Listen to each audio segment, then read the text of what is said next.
ASC academy एक ASC talent Hunt exam लेके आ रहा है, जिसमें 10th क्लास के बच्चों के लिए 11 साइकिल प्राइजेस रखे गए हैं और 8th-9th क्लास के बच्चों के लिए साइकिल और कैश प्राइज रखा गया है। स्कैन करके रजिस्टर करें। कुर्सी पे बैठने वालों को जमीन की अहमियत याद रहे, सच दिखाते हैं। सच का सामना में आपका एक बार फिर स्वागत है।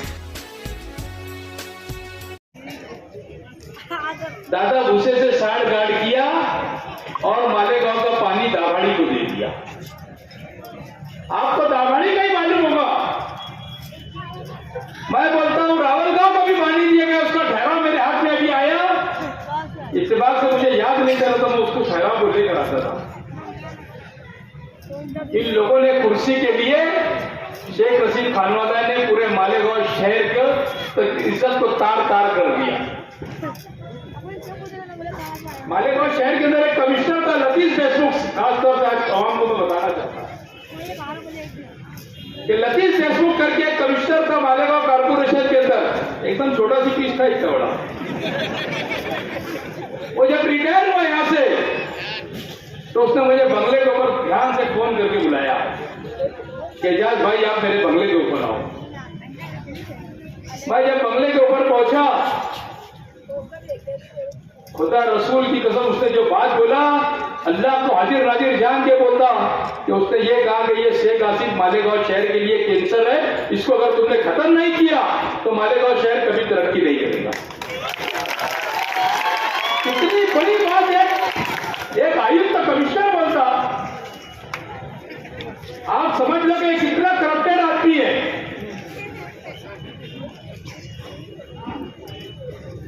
हम लोग काम की बुनियाद के ऊपर इलेक्शन लड़ने वाले हैं। मैंने 17 करोड़ रुपया लाया हूं, अभी 12 करोड़ रुपया गवर्नमेंट से लाया, 2 करोड़ रुपया नियोजन समिति से लिया, 3 करोड़ रुपया कमिश्नर से लिया था। ऐसा 17 करोड़ रुपये के काम चालू बना दिए। मुफ्ती साहब तो बोलते हैं मैंने 400 करोड़ रुपया लाया। इन्होंने हमको 400 करोड़ रुपये का शहर की आवाम को बता देना कि 400 करोड़ रुपया तुमने कैसे लाया। अगर ये 400 करोड़ रुपए का हिसाब देंगे तो मैं उनकी वर्करी करूंगा। इन्होंने बता देना कि 400 करोड़ रुपए शहर में कहां लगा।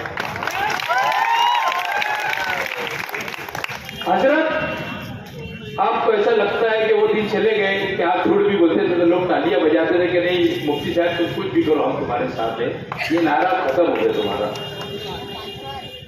आप लोग आपसे हिसाब पूछेंगे। एक अच्छी आलिम दीन हो आप, शहर गलती नहीं करेगा। आपको मस्जिद की जगह आपको आलिम दीन हो, जहां पर लोग किले के लोग हमेशा नमाज पढ़ते हैं, आपको वहां पर मिलने के लिए आया करेंगे। आप आराम करो, ये 5 साल तक के एजाज बेद को मौका दो, अल्लाह ने चाहा तो शहर के अंदर काम दो।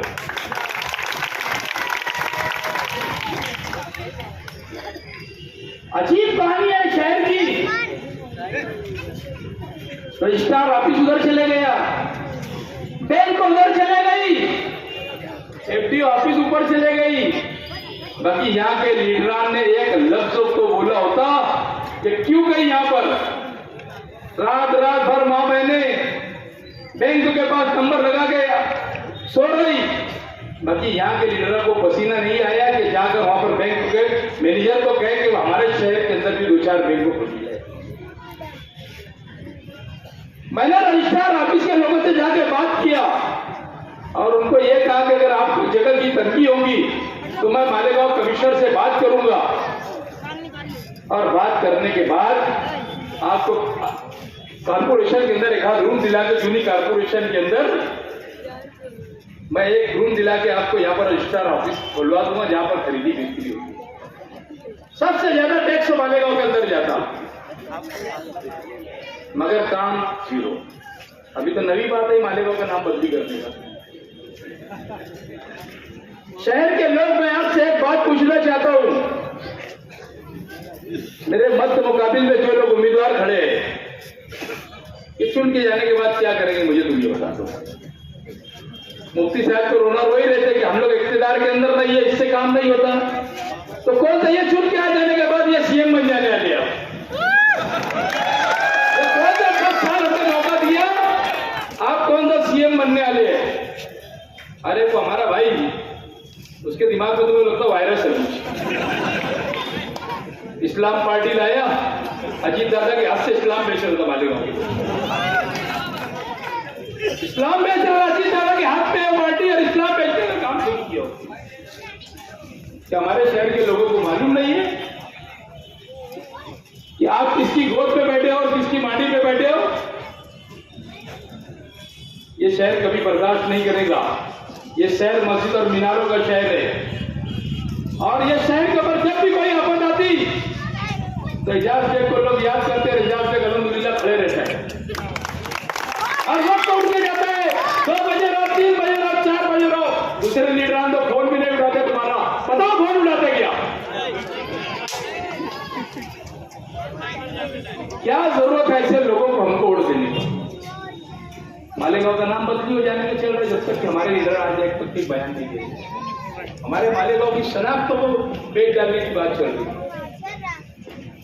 और आसिफ साहब कान खोल के तुम भी सुन लो और तुम्हारे हमारी मुहारी को भी बोल दो। एजाज बेग गरीब है, बहरहाल सिंह का बहुत सेठ है। तुम क्या बाड़ी फिरा रहे?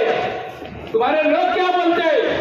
एजाज बेग को मुफ्ती इस्माइल ने 1 करोड़ रुपया दिया।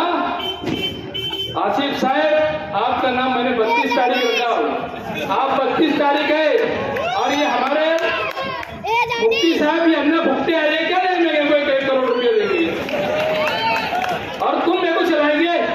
तुम्हारी अदत और फितरत है। तुम कल तक के ये बोलते थे कि एजाज बेग को मुफ्ती इस्माइल ने कांग्रेस में भेज दिया, वो बाद में कांग्रेस में जाएंगे, कांग्रेस से खड़े रहेंगे।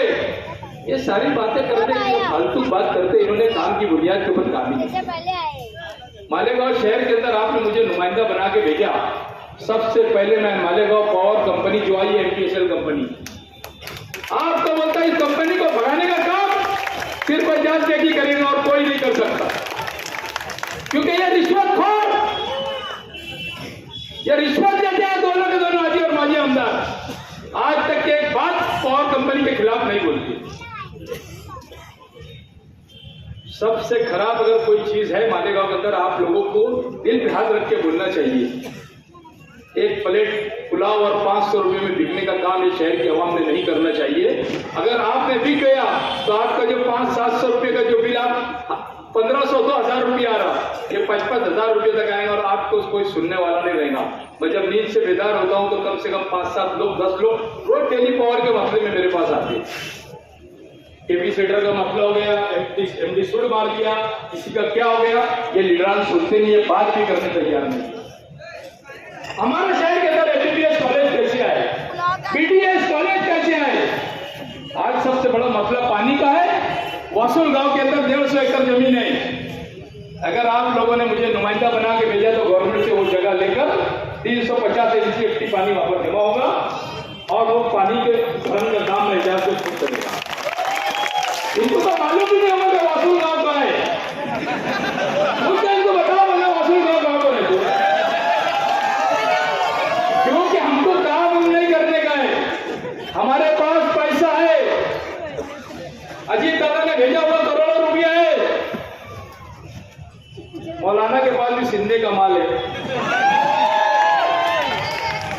दोनों के पास बीजेपी गवर्नमेंट से भेजा हुआ पैसा है और वो मुसलमान को खरीदी करने के लिए यहाँ पर भेजा है। तो ये कौम बिकेगी क्या? बताओ मुझे, जोर से बोलो, बिकेगी क्या? अरे गधे का भी तो रेट 10-12 हजार रुपये होता है, तुम्हारा रेट 500 रुपये लगाते हैं।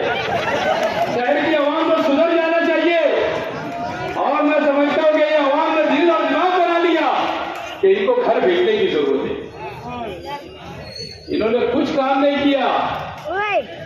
5 साल वाली वालदा मोहतरमा 5 साल मेयर थे।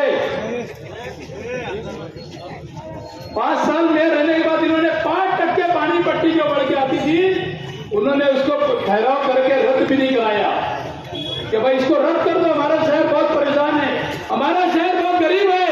अगर वो चाहते तो 5% पानी पट्टी ठहराव करके रद्द करते थे और रद्द करने के बाद वो आज रुक जाती थी, मगर ऐसा इन्होंने नहीं की।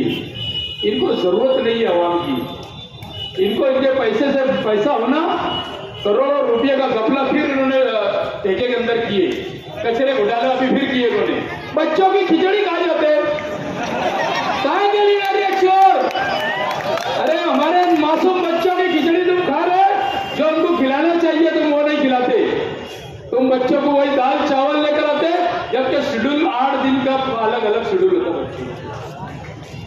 बताओ बच्चों को खिचड़ी के अलावा कुछ मिलती क्या? दाल चावल के अलावा कुछ मिलता क्या?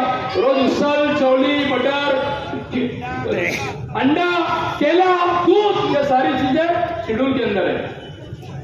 और मैं तो समझता हूँ कि मेरी बदुआ लग गई, नया जीआर आ गया कि स्कूल के अंदर वापस खिचड़ी देना, कि जो जीआर आया ये रद्द करना, मैं बार बार बोल रहा था, उसका जीआर आ गया और इनका ठेका सब रद्द हो जा रहा है।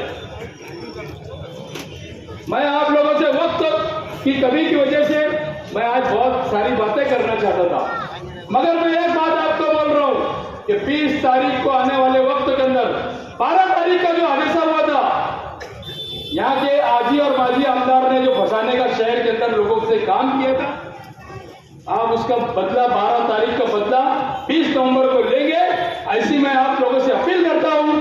और मैं आने वाले वक्त के अंदर बहुत सारी तफसील से आपको बताऊंगा कि क्या काम करना है, शहर के अंदर क्या लाना है।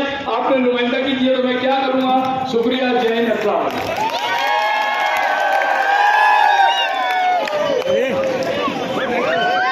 तो 4 तारीख बरोज को